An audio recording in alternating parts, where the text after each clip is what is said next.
Chairman, I see this, and I don't mind calling them out, but Captain Tory and Burkina Faso, as they know that both, whether it's their gold reserves, that is all those proceeds are just in exchange to protect the junta regime. There's a number of examples across. Okay, well, you can't imagine how frustrating it seems to me that this mineral-rich continent has not been able to move to a utilization of the resources to benefit the people there. After all this time, it's a puzzle that we haven't unwound up.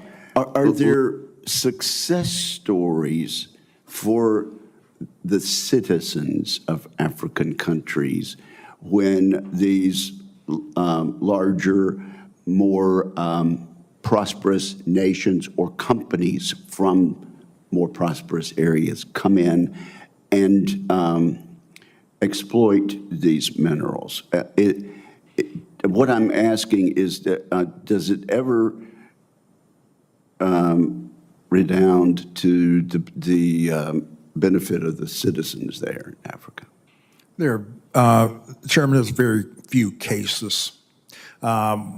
When the Chinese Communist Party is outed on them pulling out raw materials, not benefiting the populations of the host country, they've been trying to come up with ways how they can stay there and process only at the protest of the people of these African countries that host these mineral resources. Okay. So is there any exception? Can you point to any success story where the people of one country or one or two countries have actually benefited substantially?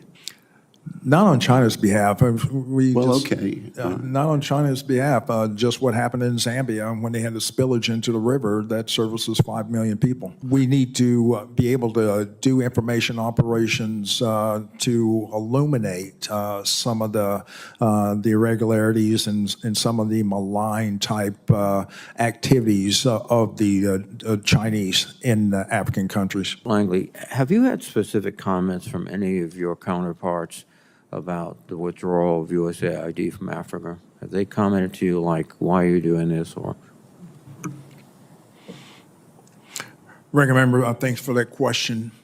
I went to the Munich Security Conference about a month ago, or greater than a month ago, and then I had to come up with my narrative to engage these countries, be very transparent and straight talk of that we're going through the pause and we're in a reflection period of assessing what has worked in the past and what's going to work in the future, and what's going in the future will be more targeted to what dependent operations.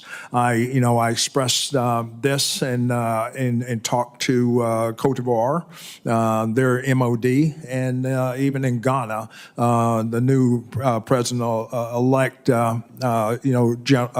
President Mahama. They understood that and also carried on that narrative. They appreciated me being transparent. Carried on that narrative when I went to Morocco as well, when we delivered the helicopters, and they understand it. And so it's more of a burden-sharing type message, and also a regimented message of getting towards the host nation coming to the point of independent operations. thank you, Mr. Chairman.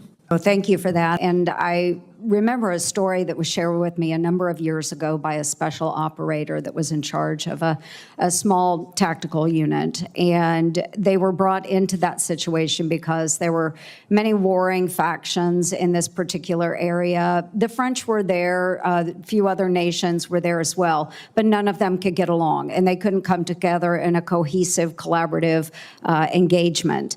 It took the Americans coming into that situation and providing leadership and guidance. And when that happened, all of those different factions were able to come together. So talking about Americans being a convening authority, I think is exceptional. It is true.